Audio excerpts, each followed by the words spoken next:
2वी ला आपण प्लांट्सचं क्लासिफिकेशन केलं होतं. यावर्षी आपण ॲनिमल्सचं क्लासिफिकेशन केलंय. एक लेसन आपल्याला 8वी ला होतं, दॅट वॉज मायक्रोबायोलॉजी. मायक्रोब्स आपल्या आजूबाजूला सगळीकडे असतात. डिसीजेस, हेल्थ अँड डिसीज असं 8वी ला एक लेसन होतं तुम्हाला. त्या लेसनचं कंटिन्युएशन आत्ताच्या ह्या मायक्रोबायोलॉजीच्या लेसनमध्ये. थोडक्यामध्ये आपल्या आजूबाजूला you anywhere, in air, in water, in soil, on your body, inside your body, everywhere there are microorganisms. That is why they are called as omnipresent. म्हणजे सगळीकडे असतात, सगळीकडे असतात. आपल्याला दिसत नाहीत because they are micro. Micro म्हणजे खूप छोटे. Those we can't see with our naked eyes, but they are everywhere. Some of them are helpful, some of them are डिझास्ट्रस. ज्यांच्यामुळे आपण आजारी पडतो, ज्यांच्यामुळे आपल्याला सर्दी, खोकला, ताप, व्हायरल फिवर. बरं, मला तुम्हाला एक गोष्ट सांगायची होती. इमॅजिन करा, विचार करा आणि मला सांगा. आपल्यापैकी सगळ्यांना व्हायरल फिवर झालाय. प्रत्येकाला एकदा तरी व्हायरल फिवर हा होतोच. वर्षातनं एकदा तरी आपल्याला ती ट्रीट मिळते व्हायरल फिवरची. आणि जेव्हा व्हायरल फिवर होतो तेव्हा आपण डॉक्टरकडे जातो. डॉक्टर आपल्याला अँटीबायोटिक देतात, अँटीबॅक्टेरियल आणि अँटॅसिड. तर मी विचार करत होते की जर व्हायरसला ट्रीट करायचंय, म्हणजे व्हायरसची ट्रीटमेंट आहे, व्हायरल फिवर आहे, तर व्हायरल फिवरमध्ये अँटीबॅक्टेरियल का द्यावे? अँटीव्हायरल इन्फेक्शन असणारे काहीतरी द्यायला पाहिजे की नाही मेडिसिन्स. तर विचार करा, तुमच्या आजूबाजूला कोणी डॉक्टर्स असतील किंवा तुमच्या फॅमिलीमध्ये कोणी डॉक्टरेटचा अभ्यास करत असेल तर त्यांना नक्की विचारा की जर व्हायरल इन्फेक्शन असेल तर मग औषधं कोणाची देतात? व्हायरसला मारायची देतात का अँटीबॅक्टेरियल, जी सगळ्या कॉमन याच्याकरता एका ब्रॉड कॅटेगरीमध्ये असतात तशी देतात? Think about it, because that is related to your daily problem, day to day life experience. कशाकरता मायक्रोबायोलॉजीचा अभ्यास करायचा आहे? बिकॉज मायक्रोबायोलॉजी इज अराउंडच. तर तो हा टॉपिक होता मायक्रोबायोलॉजी. इंडस्ट्रीयल असेल किंवा मॅन्युफॅक्चरिंग लेवलला असेल, त्याचे गुड आणि बॅड असे दोनही आपल्याकडे त्याचे इम्पॅक्ट आहेत. But being in 10th standard, now we know that microbes are everywhere. आपण त्याचा वापर करून घेणार आहे आपल्या उपयोगी कामांसाठी. So we will use now microbes. We will make their beneficial use on the industrial scale, on the cleaning, म्हणजे काय आपण त्याला मायक्रोबायोलॉजिकल डिग्रेडेशन म्हणतो, अशा बायोडिग्रेडेशनच्या स्केलिंगसाठी. आणि म्हणून आपण या लेसनमध्ये मायक्रोबायोलॉजीचा introduction to microbiology, we are thinking from a different perspective of utilising this microbes which are already around us. जसं आपल्या आजूबाजूला सोलार एनर्जी आहे, we all are surrounded with sun. म्हणजे सनची हीट आपल्याला इच्छा असो अगर नसो मिळतेच. आता येईल उन्हाळा, माझा फेवरेट ऋतू उन्हाळा. जेव्हा तो उन्हाळा येईल तेव्हा बघा, तुमची इच्छा असेल नसेल तरी पण तुम्हाला गरम गरम ऊन ओकतच असेल तो सूर्य. तसंच तुमची इच्छा असो नसो तुमच्या आजूबाजूला मायक्रोब्स आहेतच. मग त्या मायक्रोब्सचा वापर करून आपण काय ऍप्लिकेशन्स ऑफ मायक्रोबायोलॉजी करू शकतो, त्याचे इंडस्ट्रियल युजेस काय करू शकतो, आणि त्याचे काय प्रोडक्ट्स जे आपण वापरतो, असा टोटल सोपा छोटा हा लेसन. ठीक आहे. Now think of it. आपण मागच्या वेळेला या सगळ्या गोष्टी बोललो होतो. What is microbiology? It is a branch of biology which deals with the study of micro organisms, right? आता इंडस्ट्रियल मायक्रोबायोलॉजी आणि अप्लाइड मायक्रोबायोलॉजी अशा दोन गोष्टी आपण बघितल्या होत्या. अप्लाय करून बघणं म्हणजे you will be studying about their structure, their functioning, their genetic makeup, बरोबर? त्यांचं जे काही सिस्टीम आहे त्याचा तुम्ही अभ्यास करणार. अँड देन इंडस्ट्रियल यूज मध्ये तुम्ही त्याचं application on the industrial scale असं करणार. तसं बघितलं तर दोघंही खरं तर they will go hand in hand. Unless you do application, how can you use industrial microbiology? So both these things are going hand in hand. ठीक आहे. नाव इंडस्ट्रियल मायक्रोबायोलॉजीचे मेन फीचर्स कोणते होते ते आपण मागच्या वेळेला ऑलरेडी बघितले होते. Various productions with the help of fermentation process, म्हणजे ब्रेड असेल, चीज असेल, वाईन. वाईन म्हणजे दारू. ती दारू जी असते ती बनवण्याकरता त्याच्या मागे फर्मेंटेशनची प्रोसेस होते, which is done by microbes. So ते लोकांना काय बरं एवढं ते कडू बिडू का आवडतं मला माहिती नाही, पण त्याच्या मागे there is a fermentation process. So it is not just one step of द्राक्ष घेतली आणि ठेवून दिली. ते द्राक्ष सडवून मग त्याच्यामध्ये डिकम्पोजिशन म्हणजे काइंड ऑफ फर्मेंटेशन होतं, जे मायक्रोब्स करतात. आणि मग द्राक्षांपेक्षा दारू महाग असते.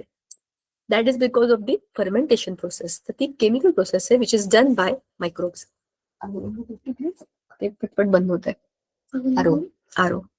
So that is why that is the industrial application of microbiology. So now use of microbes for garbage management and pollution control, ह्या दोन गोष्टी खूप इम्पॉर्टंट आहेत बरं का. Last time also we have discussed that there are debris of waste around us. कचऱ्याचे ढेरचे ढेर पडलेले असतात. You need to manage that कचरा. मग तुम्ही काय करणार? एक तर तुम्ही तो सगळा कचरा कुठेतरी एखाद्या मोठ्या डम्पिंग ग्राउंड मध्ये नेऊन टाकणार. या गावातला, त्या गावातला, त्या गावातला, शहराच्या बाहेर you throw all the garbage. But by doing it we are specifically preserving one big place to contain all the कचरा ऑफ दॅट पर्टिक्युलर सिटी. बरोबर की नाही? अशा याच्यामध्ये ते गार्बेज मॅनेज करण्यासाठी you need to introduce some microbes. ते microbes काय करतात? त्यातले जे बायोडिग्रेडेबल पार्ट्स आहेत ते बायोडिग्रेड करून टाकतात, त्याला डीके करतात, डिकम्पोज करतात, and that goes into the nature back. But what about the कचरा विच इज नॉन बायोडिग्रेडेबल, जसं की प्लॅस्टिक आहे, थर्मोकॉल आहे, ह्या गोष्टी हजारो वर्षापर्यंत तशाच राहतात आणि म्हणून पोल्युशन होतं. Correct? So pollution control and garbage management हे दोघं एकमेकांचे कोणी चुलत भाऊ आहेत. तुम्ही गार्बेज मॅनेजमेंट केलं तर पोल्युशन कंट्रोल होईल आणि गार्बेज मॅनेजमेंट नाही केलं तर पोल्युशन वाढेल. राईट? सो आता याच्यामध्ये काय आहे की आता तुम्हाला माहिती आहे का, काही काही सायंटिस्ट असा अभ्यास करतात, असा रिसर्च करतात की there can be some species of microbes which decompose or degrade the plastic. तर प्लास्टिक खाणाऱ्या अशा काही प्रजाती ते डेव्हलप करण्याचा प्रयत्न करतात आणि आहेत पण, तशा बनल्या पण आहेत. पण ते सगळ्या प्रकारचे प्लास्टिक अजून खात नाहीयेत. पण जेव्हा तशा डेव्हलप होतील तेव्हा गाईज आपली पृथ्वी किती मोकळा श्वास देईल. जो घाण कचरा आपण बनवून ठेवलाय, म्हणजे कचऱ्याचे डोंगराचे डोंगर आपण उभे करून ठेवलेत, ते हळूहळू हळूहळू गायब होतील. कारण की हे सगळे मायक्रोब्स फटाफट मल्टिप्लाय होतात ना, आणि जेव्हा मल्टिप्लाय होतात तेव्हा त्यांना खूप भूक लागते. खूप भूक लागते तेव्हा खूप प्लास्टिक खातील, आणि खूप प्लास्टिक खातील तेव्हा आपोआप तो प्लास्टिक गायब होईल. बाय द वे, त्याच्यावरती ना एक खूप फनी मूव्ही आहे, फनी चांगला मराठी मूव्ही, वाळवी. तुम्ही बघितला असेल कधी तर मला माहिती नाही. बघितलंय का तुमच्यापैकी कोणी वाळवी मराठी पिक्चर? तो हा टॉपिक नाहीये, पण ऑब्व्हियसली त्याच्यामध्ये वाळवी, तुम्हाला माहिती ना, लाकडाला वाळवी लागते, ते सगळं लाकूड खराब करून टाकते. छोटे छोटे असे बारीक बारीक ते किडे असतात. They are not micro organisms, but yes they eat. त्यांनी प्लास्टिक खावं म्हणून ती रिसर्च करत असते. त्याच्यामध्ये एक तो मूवी बघा, तुम्हाला सुट्टी लागली ना, 10वीच्या परीक्षेनंतर तुम्ही बरेच फ्री असाल तेव्हा असे चित्र पिक्चर बघू शकता तुम्ही. सो त्याच्यामध्ये ती प्लास्टिक खाणारी वाळवीची प्रजाती बनवत असते, ती रिसर्च करत असते त्यांच्यावर. सो असा पण एक विचार आहे, microbes when they will eat the garbage, oh my God, what, how clean our environment will be. आता हे झालं इंडस्ट्रियल मायक्रोबायोलॉजीचे मेन फीचर्स, की आपण ह्याचा वापर कुठे करतो. Large scale production of various food items किंवा केमिकल्स किंवा मेडिसिन्स. दुसरं, गार्बेज मॅनेजमेंट. मायक्रो ऑर्गॅनिझम आपल्या आजूबाजूला तेच करतात. मी तुम्हाला मागे पण बोलले होते, जेव्हा आपण मे बी फूड चेनचा अभ्यास करत होतो 8वी-9वीत असताना, 8वीत असताना, I told you that all the living organisms are dependent on one other. But if you look at the tertiary eaters like lions, tigers in the jungle, कोणाची हिंमत नाही त्यांना जाऊन खाण्याची, but they can eat anybody. मग असे जे tertiary eaters आहेत, when they die, what happens to them? Their body automatically gets decomposed. So that's a very natural process. आपल्या आजूबाजूला एखादा उंदीर मेला असेल, मांजर मेली असेल, कुत्रा मेला असेल, कुठेतरी काहीतरी घाण वास येत असेल एखादी फ्रीजमध्ये, तरी पण तो डिकम्पोजिशनचा वास ही नॅचरल प्रोसेस आहे. ती इंडिकेशन आहे की ते खराब झालेल्या वस्तू आता they are going back to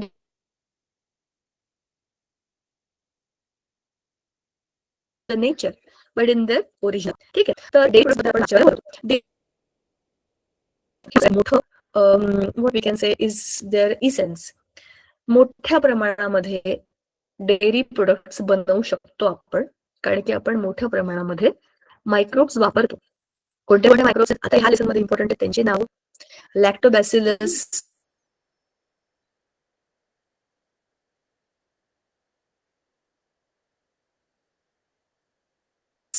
आणि त्याच्यानंतर कुठे गेलं ते बॅसिलस, दोन असतात. ठीक आहे, तर लॅक्टोबॅसिलस किंवा लॅक्टोकोकस असं त्याचा अर्थ.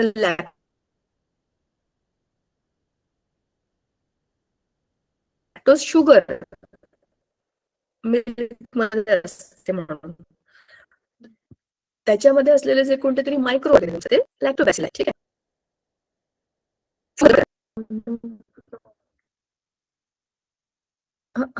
मला वाटलंच होतं हे असंच होणार आहे. जेव्हा पेन चालत नाही ना तेव्हा मी चांगलं सुरू होतं आपलं आणि ते गेलं.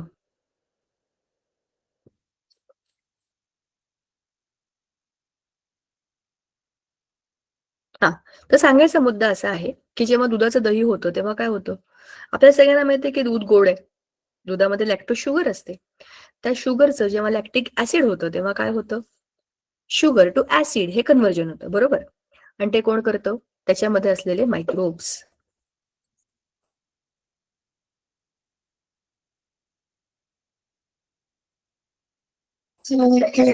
I won't write anything for some time.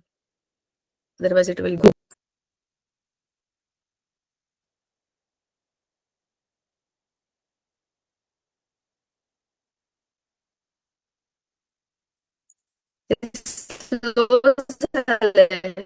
तुम्हाला जाणवत नाहीये म्हणजे मी बोलते ते खूप लॅग होत आहे. प्रॉब्लेम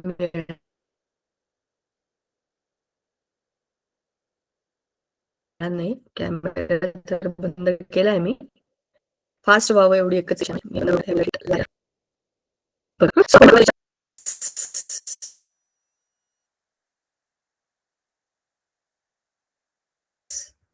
ठीक आहे.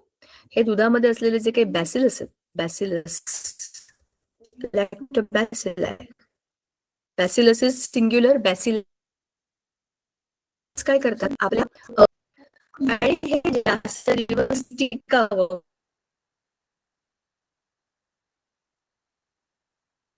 म्हणून त्याच्यामध्ये आपण काही वेगळे इसेन्सेस पण टाकू शकतो. आपण काही वेगळे प्रिझर्वेटिव्ह टाकतो. सो हे आपण लार्ज स्केल वरती करतो. आता होतं दही, जे की आपल्या घरांमध्ये पारंपरिक पद्धतीने भारतामध्ये दही आणि दही भात किंवा दह्याची आमटी किंवा दह्याची कढी ह्या खूप कॉमन गोष्टी आहेत. दही आपल्याकडे खूप पूर्वापार पासून बनवत आलेले आहेत आपले पूर्वज. आणि आपला देश हा आधीपासून दुधाने भरलेला होता. भरपूर दूध त्या गायी म्हशी आपल्याकडे होत्या. सो भरपूर दूध असल्यामुळे तुम्हाला तर माहिती आहे, श्रीकृष्ण हा स्वतः गोकुळात होता. भरपूर दूध होतं तिकडे, हो की नाही. सो दुधापासूनचे प्रोडक्ट्स हे आपल्यासाठी काही गोष्टी बनवणं, हे करणं, ते करणं, त्याचं प्रोडक्शन करणं आणि त्यांना विकणं, वेगवेगळे नावं देऊन चित्र हे चालू जरी असलं तरी आपल्याकडे हे पूर्वीपासून करतात. पण आता त्याची बायोलॉजी, ते पण मायक्रोबायोलॉजी बघताना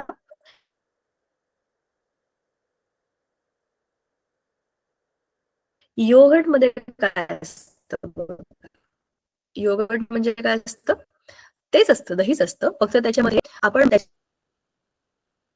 ह्या दोन वेगवेगळ्या प्रजाती कोणाच्या मायक्रोबच्या टाकतो.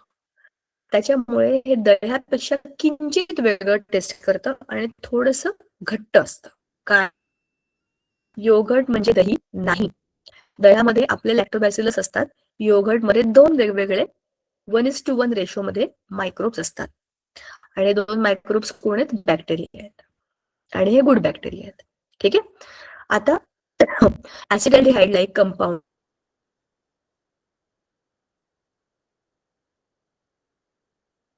are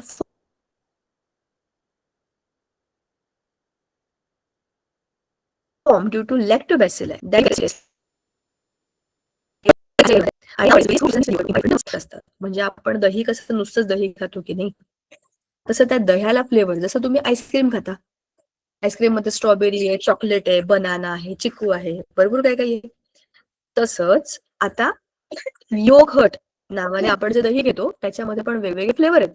नुसतंच दही खायचं असेल तर ते फार आंबट लागतं की नाही, किंवा ते कसं खाणार असा प्रश्न पडतो, दही साखर जरी घालून खाल्लं तरी. पण हे फ्रूट वाले म्हणजे त्याच्यामध्ये ऑलरेडी फ्रूटचा एसेन्स येतं, ते खाल्लं जातं असं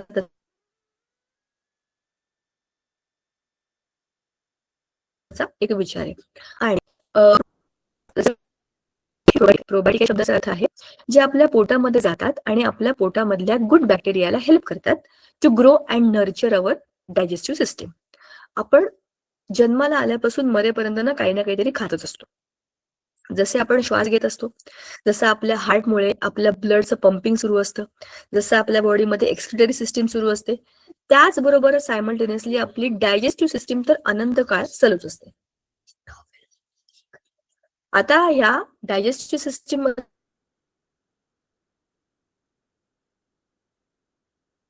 काय असतं, आपण जे काही खातो ते सगळं डायजेस्ट होणं, बरोबर. आता जेव्हा आपल्या पोटामध्ये मला मिसळ खूप आवडते, मला वडापाव खूप आवडतो. आज मी बाहेर गेले होते, मला खूप भूक लागली, मग मी समोसाच खाल्ला. उद्या बाहेर गेले होते, मैत्रिणींबरोबर फिरायला गेले होते आणि मग आम्ही सगळेजण ना एका दुकानातच गेलो आणि मग तिथे पाणीपुरीच खाल्ली. परवा आम्ही घरी आले आणि आमच्याकडे ना पाहुणे येणार होते म्हणून आईने घरी स्वयंपाक केला होता. पण मग आम्ही बाहेरनं ना एक मस्त मसाल्याची काय पनीरची भाजीच मागवली. अशा खूप साऱ्या गोष्टी तुम्ही आजकाल लोकांच्या घरामध्ये ऐकत असाल. तुम्ही हे करत असालच असं नाही. But most of the times आपल्याला बाहेरचं खाणं हे इतकं कॅज्युअल झालंय माहितीये का? म्हणजे घरी तुम्ही स्वयंपाक करा अगर नका करू, बाहेर तुम्ही खाणारच. इतकं फास्ट फूड आणि फास्ट लाईफ याच्यामुळे काय झालंय, बाहेरच्या खाण्याचा प्रभाव वाढलाय. दुसरी महत्वाची गोष्ट अनहेल्दी. आता आपण जे पदार्थ बोललो त्याच्यामधला एक तरी पदार्थ मला तुम्ही जरा सांगा बरं, हेल्दी होता का? त्यात भरीसभर म्हणजे सँडविच, त्याच्यानंतर पिझ्झा, बर्गर, मॅगी, नूडल्स, ह्या सगळ्या गोष्टी. मी हे म्हणत नाही की हे खाल्लंच नाही पाहिजे. यू कांट स्टॉप ना, जेव्हा तुमच्या आजूबाजूला या सगळ्या गोष्टी मिळतात. त्याच्यामध्ये आता एक भर पडली आहे मोमोज, इटालियन फूड, अमुक फूड, तमुक फूड. हे सगळं कधीतरी क्वचित मान्य आहे. For a change in the taste मान्य आहे. पण हे सगळं खाऊन खाऊन काय करतो आपण, आपल्या डायजेस्टिव्ह सिस्टीमला ट्रबल करतो आणि मग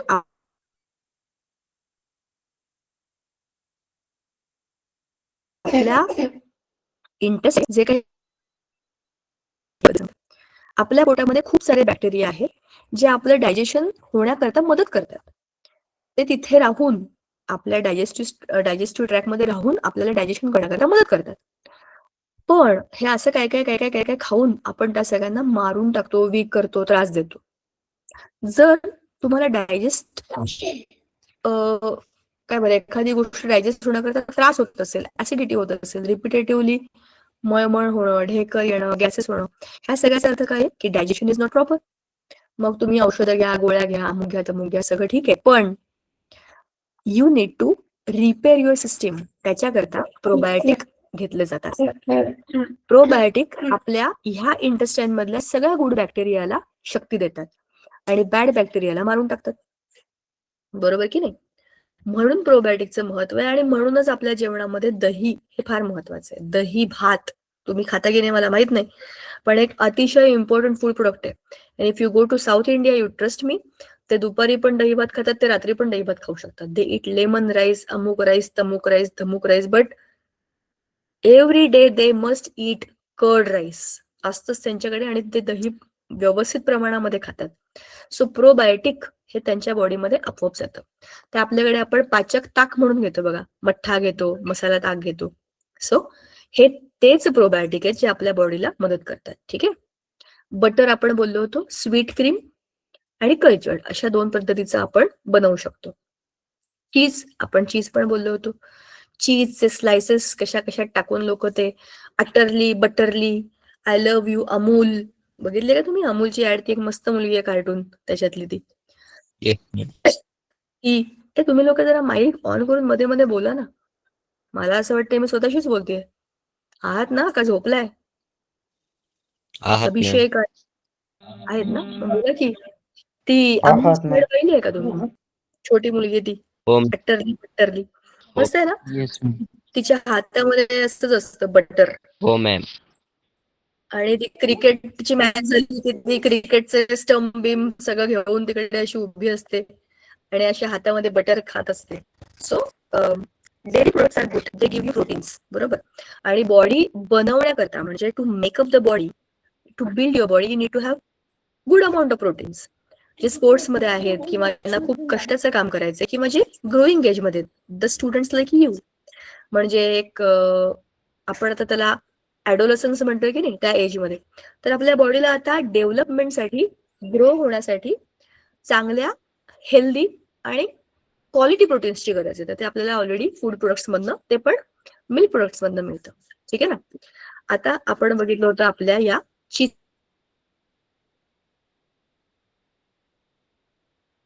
प्रोडक्शन बद्दल. आपण बरं, हा, आपण ही गोष्ट पण बोललो होतो बघा. During industrial production of food items, complete sterilisation आणि क्लीनलीनेस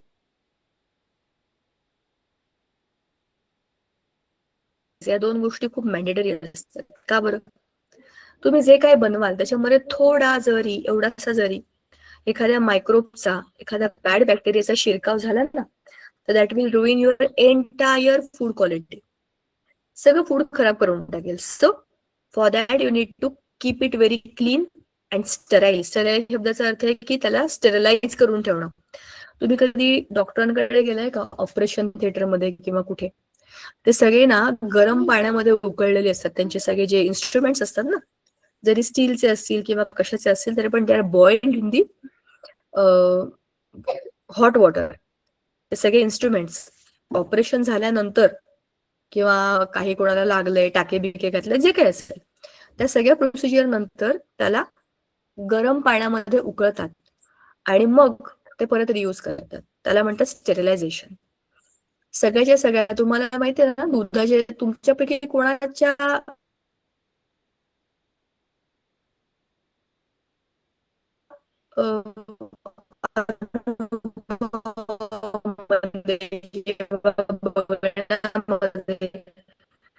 आहे का दुधाचे काय बरं दुधाचे असते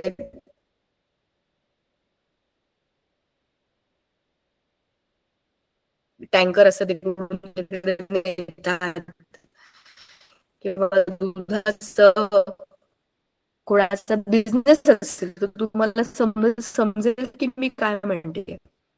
दुधाची अंडी असतील, ठीक आहे, इकडे तिकडे घेऊन जातात, ते दूध कलेक्ट करणारे ते कॅन असतात, ते everything is very very much कळलं.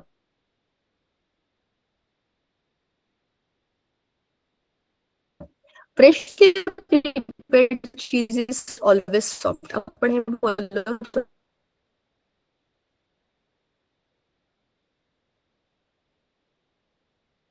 मागच्या वेळेला.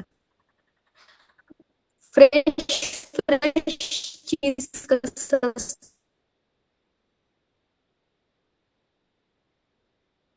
सॉफ्ट असतं. Cottage cheese, cream cheese, mozzarella हे सगळे आणि आणखी त्याला 1 ते 1.5 वर्ष ठेवलं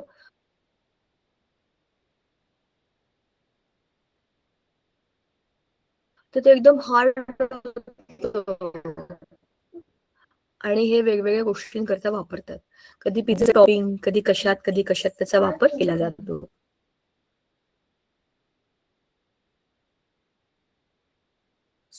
तर ते the more time you keep it, the more it will be harder. ठीक आहे. आता प्रोबायोटिक्स. प्रोबायोटिक्स, ब्रेड आणि त्याच्या पुढचं काय we will discuss everything in detail step by steps. बघा, अरे हे काय झालं,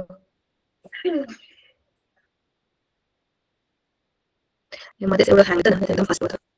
मध्ये काय असतं हे तुम्हाला माहिती आहे का?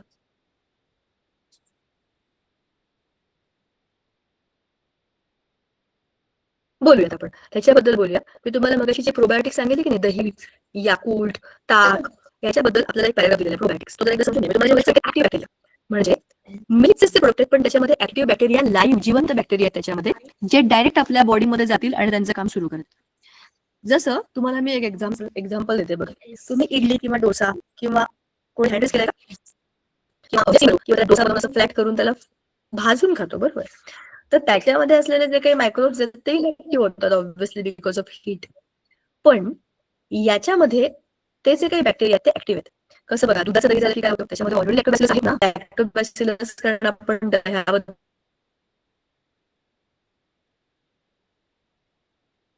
बोललोय. ऍसिडोफायलस, लॅक्टोबॅसिलस, कॅसी किंवा बायफिडोबॅक्टेरियम, हे वेगवेगळे these microbes maintain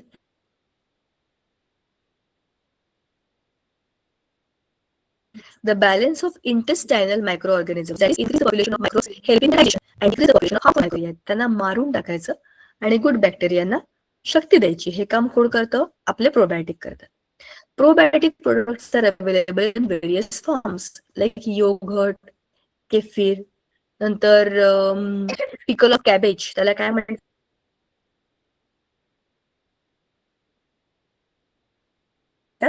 सॉरक्रॅट, dark chocolate,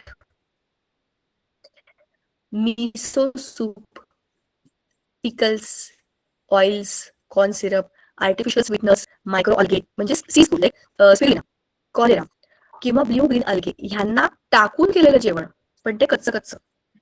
बरोबर. सो अशा पद्धतीने आपण हे प्रोबायोटिक्स खाऊ शकतो. Why probiotics have developed much importance in recent days. तुम्हाला त्याची ऍड दाखवू का मी?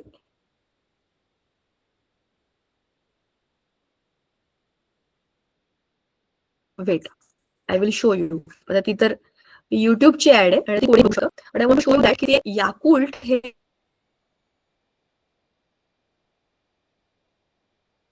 एक प्रकारचं प्रोबायोटिक आहे. तर प्रोबायोटिक काय असतं हे दाखवण्याकरता I will show you see the YouTube videos. पण याकुल्ट हा शब्द ऐकला आहे का? अंडरस्टँडिंग की ते काय करतं. See that will help you to understand. Weight.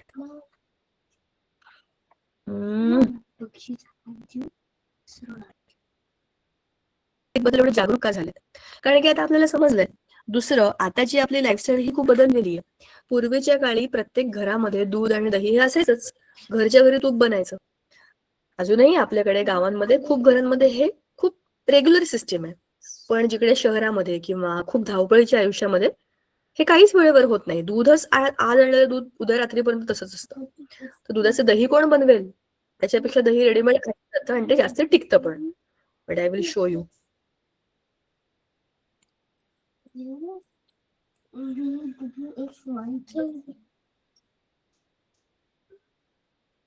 बघा.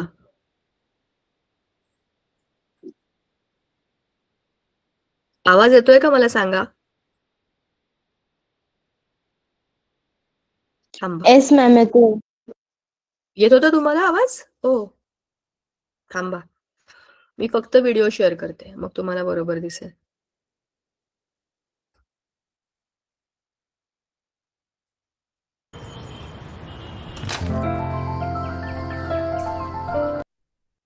इमॅजिन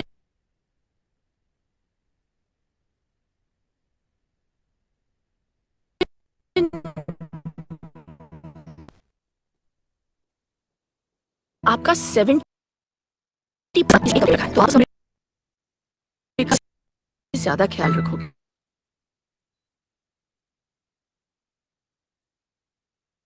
ना,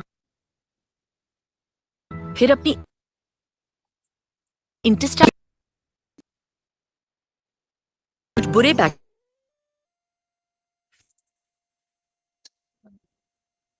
बैक्टीरिया घटा के और अच्छे bacteria.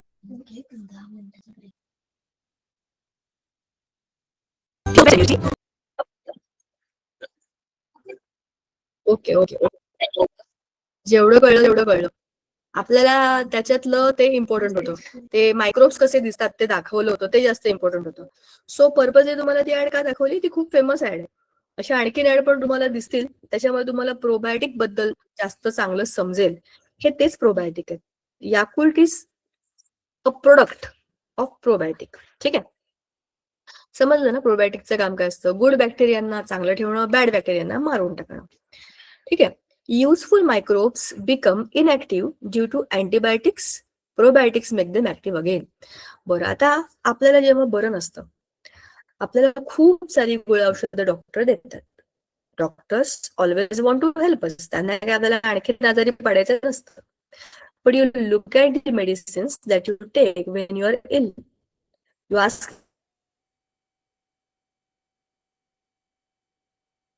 Me I have a recent experience. आजारपणा त्या गोळ्या औषधांची चवच एवढी बेकार असते की ते घेऊन आपल्याला आणखीन आजारी वाटतं. चव जाते, मळमळत, हो की नाही? तुम्हाला पण असे अनुभव जर आले असतील त्याचा अर्थ असा आहे की आपलं डायजेशन गडबड झालेली आहे, आपल्याला भूक लागते पण आपण खाऊ शकत नाही. म्हणजेच काय, आपल्या बॉडीमध्ये डायजेस्टिव्ह सिस्टम. मग हे मायक्रोब्स काय करतात, या याकुल्ट किंवा अशा दह्या किंवा ताका किंवा योगर्ट सारख्या आपल्या रेग्युलर यूज मधल्या मी सांगते तुम्हाला, ह्या सगळ्यामधनं जे काही प्रोबायोटिक आपल्याला मिळतात ते अशा केसमध्ये आपल्याला पुन्हा नॉर्मल करतात. तुम्हाला अनुभव आहे का, आपल्याला बरं नसलं, आपण डॉक्टरकडे गेलो की डॉक्टर मला बरं वाटत नाहीये, कस तरी होतंय, ताप आलाय. डॉक्टर म्हणतात हेवी काही खाऊ नका, तेलकट तुपकट खाऊ नका, हलका हलका आहार घ्या, दही भात वगैरे घ्या, दूध भात घ्या, हो की नाही? ताक प्या, पचन चांगलं होईल असे पदार्थ घ्या. तर तुम्हाला सांगतात का बटाटे वडे खा, समोसे खा? No, because that is not going to help you, that is rather going to trouble you. म्हणून तुम्हाला तुमच्या मायक्रोब्स वर काम करण्याकरता they suggest you to take the probiotics, right? Now bread, bread bread butter jam, ब्रेडचे sandwich, ब्रेडचा pizza, ब्रेडचा अमुक, ब्रेडचा तमुक, ब्रेड चहा वगैरे अशा अनेक गोष्टी आपण खूप इझिली, खूप अननोईंगली, खूप फ्रिक्वेंटली खातोय. तुमच्यापैकी किती लोक असे आहेत जे महिन्यातनं 3-4 वेळा तरी ब्रेड खातात? कुणी आहे का? मी ब्रेड म्हणते हा, पाव नाही. तरी आपल्याकडे ओके, तरी आपल्याकडे रोज सकाळी उठून ब्रेड बटर जाम खायची काही सिस्टीम नाही. आपण पोहे उपमा खाणारे लोक आहे, ओके नाही, ब्रेकफास्टला. तर ब्रेड आपण खूप कॅज्युअली आता आपल्या जेवणाचा एक भाग झालाय, बरोबर?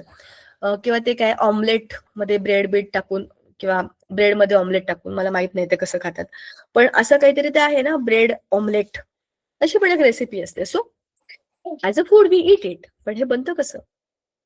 So different types of breads are produce from flours of serials.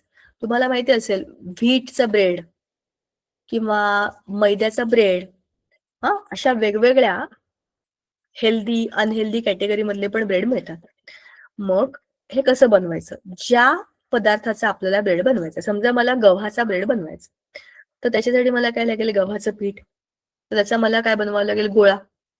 म्हणजे गव्हाचं पीठ घेऊन त्याचा मला गोळा बनवायचा आणि त्याच्यामध्ये मला टाकायचं बेकर्स यीस्ट. त्या बेकर्स यीस्ट मध्ये काय असतं? सॅक्रोमायसिस सेरेविसिये हा तो मायक्रोब आहे जो काय करणार आहे? त्याच्यामध्ये जाऊन एक प्रकारचं फर्मेंटेशन करणार आहे. कसं? Now see, the serials have some sweet texture or some sweetness that is because of some kind of sugar present in it, and that sugar is of the carbohydrates.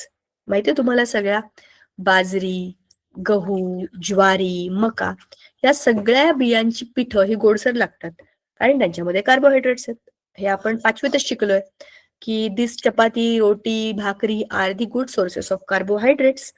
Carbohydrates are nothing but simple forms of sugars. मग त्याच्यामध्ये sugar आहे जी गोड आहे. आता त्याच्यामध्ये आपण टाकलंय हा सॅक्रोमायसिस सेरेविसिये, थोडंसं पाणी घालू, थोडंसं मीठ बीठ घालू, त्याच्यामध्ये आपण घालून ठेवून द्यायचं. And we have to keep it for some time. त्याच्यामध्ये काय होतं? हा जो काही आतला सॅक्रोमायसिस सेरेविसिये आहे हा मल्टिप्लाय होतो, फास्ट फास्ट फास्ट मल्टिप्लाय होतो, त्यातली शुगर खातो आणि मग इन रिटर्न तो त्याच्या प्रोसेसमध्ये कार्बन डायऑक्साईड गॅस रिलीज करतो, बरोबर? आणि ethanol, ethanol is what? Ethanol is alcohol. तर अल्कोहोल अँड कार्बन डायऑक्साईड अशा दोन गोष्टी त्या शुगरमध्ये बनतात. जेव्हा जेव्हा आपण तो ब्रेड याच्यामध्ये ठेवतो, बेकरीच्या त्या ट्रे मध्ये ठेवतो, तेव्हा त्याला आपण खालून हीट करतो. What happens due to that? This CO2 is the gas which goes out of the dough. आणि मग काय होतं? त्याला होल्स पडल्यासारखं किंवा porous nature of the bread is due to this release carbon dioxide. So our bread becomes spongy. ठीक आहे? ही आहे आपल्या ब्रेड बनवण्याची process. Now, compressed yeast is used in the commercial bakery industry. It is available in dry granular form for domestic use. तुम्हाला bakers yeast असंच powder form मध्ये पण मिळू शकतं. ते तुम्ही बघितलं असेल, तुम्ही काही अगदी केलं नाही ना तरी तुम्ही युट्यूब वरती आहे ना, ब्रेड कैसे बनता है असा YouTube व्हिडिओ सर्च करा. तुम्हाला याच्यामध्ये ते यीस्ट बीस्ट सगळं दाखवतील. कसं दिसतं, कसं टाकायचं, कसं ठेवायचं. मग 1 घंटे के बाद देखो ये कैसे फूल के तैयार हो गया. अब इसकी छोटी-छोटी ये बेलियाँ बनाई हैं, इसको रख दीजिए, अब इसको हीट कीजिए, इतने टाइम तक रख दीजिए, बाहर निकालिए, अब देखिए. अशा पद्धतीने तुम्ही YouTube व्हिडिओ चेक करा. You will find how the breads are made in the industry. If I get one good video, I will share with you. ठीक है? Due to this, the bread and other products produced with the help of yeast become nutritive. का बरं? Yeast produced for commercial use contain various useful contents like carbohydrates, fats, proteins, various vitamins and minerals. त्याच्यामध्ये आपण एक life टाकलेली आहे. Living bacteria आपण त्याच्यामध्ये टाकलेले आहे, राईट? सो त्याच्यामध्ये असलेले काही गुड कंटेंट आपोआप आपल्या ब्रेडमध्ये येतात. So that is why people say that the breads are nutritive because they have some vitamins, minerals, proteins, fats. Correct, बरोबर.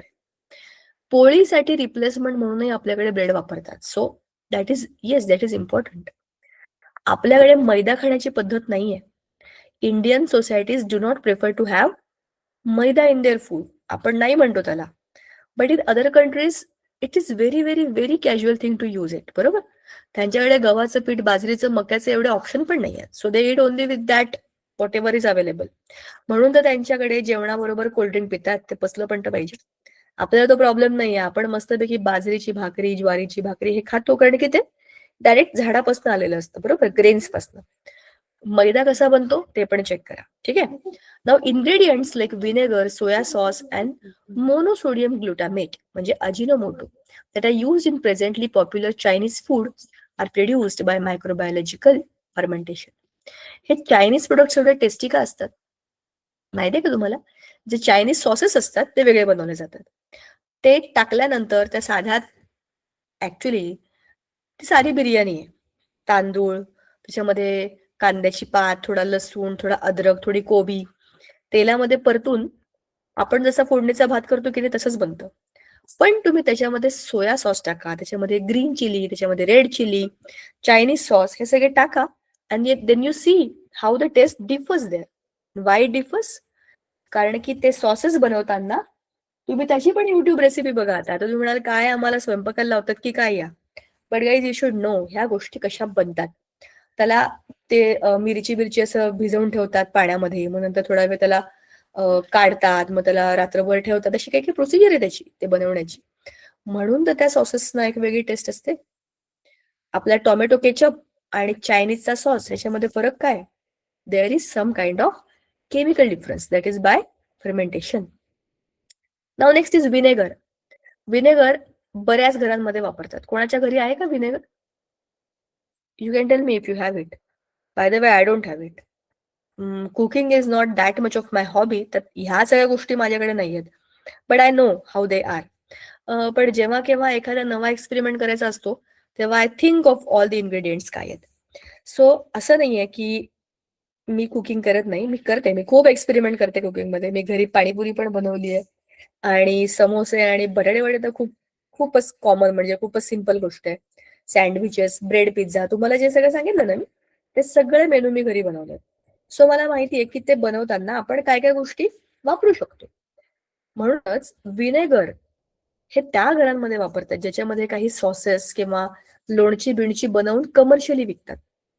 बघा, विनेगर हे काय आहे? Acidic acid, 4% acidic acid. म्हणजे जर तुम्ही 100 ml ही बॉटल असेल, 100 ml, त्याच्यामध्ये 96 ml पाणी आणि 4 ml ऍसिडिक ऍसिड आहे. ठीक आहे. 4% ऍसिडिक ऍसिड आहे. ते आहे आपलं विनेगर. तर हे असतं आंबट चवीला, कारण हे ऍसिड आहे. आणि ह्याचा वापर हा जनरली प्रिझर्वेटिव्ह म्हणून केला जातो. कोणता पण फूड प्रोडक्ट तुम्ही बनवलात की तो टिकला पाहिजे. समजा, चला आता असं समजूया आपण की मला यावर्षी बिझनेस सुरू करायचा आहे लोणचं बनवण्याचा. माझ्या घराच्या आजूबाजूला आंब्याची एक 40-50 झाडं आहेत. त्याच्या एवढ्या सगळ्या कैऱ्या येतात. त्या कैऱ्या विनाकारण वाया जातात, खाली पडतात, फुटतात, बिटतात. त्याच्यापेक्षा मी जर ठरवलं की मला त्याचं लोणचं बनवून विकायचं आहे आणि लोणचं कसं बनवायचं मला माहिती आहे, वो तो मेरी दादी की रेसिपी है, असं ऐकलं असेल तुम्ही, काय काय ऍड मध्ये असतं.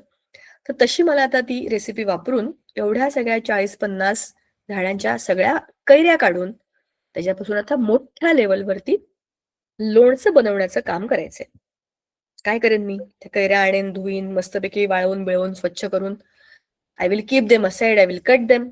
मग जी सगळी प्रोसिजर माझी आजी करायची ना, ती सगळी करेन मी आणि मस्त एक टेस्टी लोणचं बनवेन, कैरीचं लोणचं.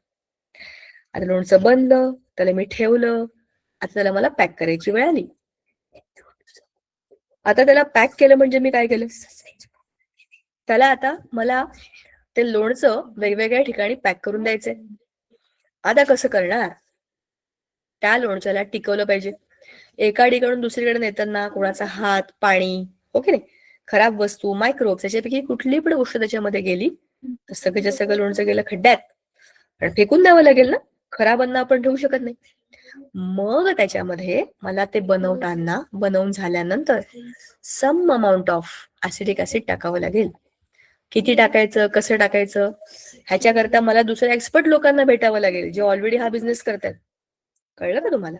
सांगायचा मुद्दा असा आहे, हे ऍसिडिक ऍसिड टाकून लोणची, सॉसेस, हे जे लिंबू बिंबूचे, केचप, टोमॅटो सॉस, चायनीज चटणीज, ते काय ते शांघाय चटणी बिटणी, काय काय ते रणबीर कपूरच्या ऍड असतात, रणबीर सिंगच्या ऍड असतात. मी तुम्हाला हे सगळं का सांगते? हे सगळे फूड प्रोडक्ट तुम्ही कुठल्या ना कुठल्या ऍड मध्ये बघितलेले असतील. So they are to be प्रिझर्वड. ज्या मॅन्युफॅक्चरिंग कंपनीमध्ये ते बनतात तिथे काही 1-2 बाटल्या बनत नाहीत. तिथे रोजच्या रोज हजारो बाटल्या बनतात आणि त्या all over the India they are transported, त्या डिलिव्हर्ड. मग त्याला मेंटेन केलं पाहिजे, त्याला खराब होण्यापासून वाचवलं पाहिजे. त्याच्याकरता आपण त्याच्यामध्ये विनेगर सारखा प्रोडक्ट टाकतो.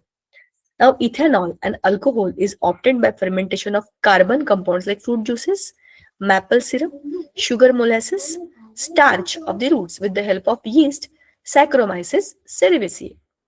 आपला वरचा सॅक्रोमायसिस आहे, हो की नाही? हा काय करतो? इथेनॉल बनवतो. कशापासून? आपल्या वेगवेगळ्या फूड प्रोडक्ट्स मध्ये असलेल्या स्टार्च पासून. स्टार्च आणि ग्लुकोज हे एकमेकांचे चुलत भाऊ आहेत. त्याच्यामध्ये काय होतंय? आपल्याला त्या स्टार्च किंवा ग्लुकोजला आपल्याला चेंज करून त्याच्यापासून काय बनवायचंय? अल्कोहोल बनवायचंय. म्हणजेच काय होईल? त्याला अल्कोहोल म्हणजे इथेनॉल. इथेनॉल म्हणजे अल्कोहोल ग्रुप, फंक्शनल ग्रुप तुम्हाला माहिती आहे ना, OH ग्रुप हा त्याच्यामध्ये चेंज होईल. सो ते काम करण्यासाठी आपण त्याच्यामध्ये यीस्ट टाकतो. म्हणजेच काय टाकतो? सॅक्रोमायसिस सेरेविसिए याचा वापर आपण करतो. आणि बघा, ऊसाची मळी असते की नाही, ऊसाची मळी किंवा फळांचे ज्यूस, त्याच्यामध्ये ऑलरेडी शुगर आहे किंवा त्याच्यामध्ये स्टार्च आहे. तर ते कन्वर्ट करण्याकरता आपण त्याच्यामध्ये सॅक्रोमायसिस सेरेविसिया टाकतो. Now mixture of bacterial strains like Acetobacter and Glucanobacter is mixed with ethanol for its microbiological degradation, and acetic acid and other byproducts are obtained through it. Acetic acid is separated from mixture of rarefaction. म्हणजेच काय? Separation technique आहे ती. आपल्याला acidic acid मिळवायचं आहे ना. Acetic acid is bleached with the help of potassium ferrocyanide. Then it is pasteurized, and finally very small quantity of SO2 gas is mixed with it to produce the vinegar. म्हणजे हे त्याची process आहे. मला याचा video मी शोधते तुम्हाला आणि टाकते. हे बघणं व्हिडिओमध्ये जास्त सोपं पडलं आपल्याला. ठीक आहे. Now soya sauce is produced by fermentation of mixture of flour of wheat और rice and soyabean with the help of fungus Aspergillus oryzae. बघा, ऍस्परगिलस कसा आहे बघा, हा फंगस आहे. फंगस म्हणजे we are not just using bacteria, but we can also use fungus that is going to degrade ना. आता आपण काय करतोय? गहू किंवा तांदळाच्या पिठाला त्याच्यामध्ये थोडस सोयाबीन ऍड करून त्याच्यामध्ये आपण हे फंगस टाकून देऊ. त्याच्यामधून जे बनेल ते बनेल सोया सॉस. ते कुठे वापरतो आपण? चायनीज मध्ये. ठीक आहे ना. आता हे झाले आपल्या फूड प्रोडक्ट्स बद्दल. आता हे खाली बघा ना, प्रोडक्शन ऑफ बिव्हरेजेस म्हणजे जे काही कोल्ड्रिंक्स किंवा आपण जे ड्रिंक्स पितो, सॉफ्ट ड्रिंक्स, त्याच्यामध्ये काय काय असतं ते बघा. कॅफे अरेबिका हे फळ आहे, फळ म्हणजे कॉफीच्या बिया. त्यांना लॅक्टोबॅसिलस ब्रेव्हिस ची एक ब्रेव्हिस नावाची ब्रेव्हिस लॅक्टोबॅसिलस तुम्हाला माहिती आहे दुधामध्ये पण असतात, पण ते लॅक्टोबॅसिलस वेगळं होतं, हे ब्रेव्हिस आहेत. हे काय करतात, separating seed from the fruit. फळापासून, हे फ्रूट आहे, फ्रूट कसलं, कॉफीचं फळ, आणि त्याच्यापासून ही त्याची बी आहे. तर फळापासून बी वेगळं करण्याचं काम हे करतात, हे लॅक्टोबॅसिलस ब्रेव्हिस. म्हणजे या फळांमध्ये तुम्हाला काय टाकावं लागेल, हे मायक्रोब सोडून द्यावे लागतील. ते काय करतील, आपल्या बिया वेगळ्या करतील आणि त्याच्यापासून काय मिळेल, कॉफी. मग आहे थिओब्रोमा कोकोआ. कोकोआ म्हणजे कोको, त्याच्यामध्ये चॉकलेट पावडर वगैरे आपण बनवतो ती. याच्यामध्ये कॅन्डिडा, नंतर हॅन्सेन म्युला, पिचिया, सॅक्रोमायसिस ह्याच्यापैकी वेगवेगळे मायक्रोब्स टाकून परत त्या बियांपासून त्याच्या सीड्स वेगळ्या करणं, म्हणजे त्या फळांपासून बिया वेगळ्या करणं, त्याच्यापासून मिळणाऱ्या बिया या. मग ग्रेप्स म्हणजे आपली द्राक्ष. नाशिक साईडला तुम्हाला माहिती आहे द्राक्षाचे मळ्याच्या मळे आहेत, आणि नाशिकमध्येच वाईन प्रोडक्शनच्या खूप मोठमोठ्या फॅक्टरीज आहेत. का बरं, तिथेच तर बनतात ना. त्या ग्रेप्सच्या मळ्यांमध्ये सॅक्रोमायसिस सेरेविसे टाकून दिलं की ते काय करतील, त्या ग्रेप्सला फर्मेंट करतील आणि त्याच्यापासून वाईन बनेल. This is not a soft drink, हे हार्ड ड्रिंक आहे. मग हे ऍपल, सॅक्रोमायसिस सेरेविसिये, हेच परत खाली टाकून द्यायचे. हे काय करतात, त्या फळाचं जे काही स्वीट त्याच्यातलं ज्यूस आहे त्याला फर्मेंट करतात आणि त्याच्यापासून सिडार, ऍपल सिडार तुम्ही ऐकलं असेल, तर त्याच्यापासून केस बीस धुतले जातात, शॅम्पू वगैरे बनवले जातात. तर अशा पद्धतीने आपण वेगवेगळे मायक्रोब्स वापरून फळांपासून वेगवेगळे पदार्थ बनवतो. मायक्रोबायल एन्झाईम्स म्हणजे काय, मायक्रोबायोलॉजीचा वापर ॲज अ एन्झाईम करतोय आपण, आणि मग अँटीबायोटिक्स म्हणजे मेडिसिन मध्ये, आणि मग मायक्रोबायल पोल्युशन कंट्रोल, जो की ह्या धड्यामधला इम्पॉर्टंट पार्ट आहे, जे आपण बोललो होतो की त्यांचा वापर क्लिनिंगसाठी करणं आणि क्लीन टेक्नॉलॉजीमध्ये कसे मायक्रोब्स आपल्याला मदत करतात ते बघणं. हा सगळा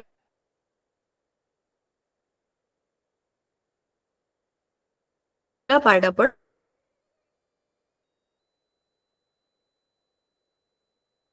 पुढच्या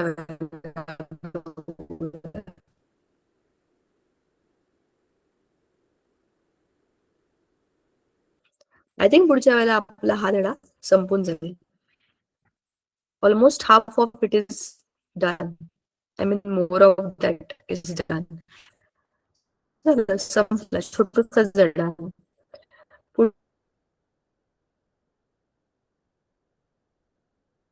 पुढच्या वेळेला we will finish this lesson. आज आपण थांबूया, पुढच्या वेळेला वी विल कंटिन्यू.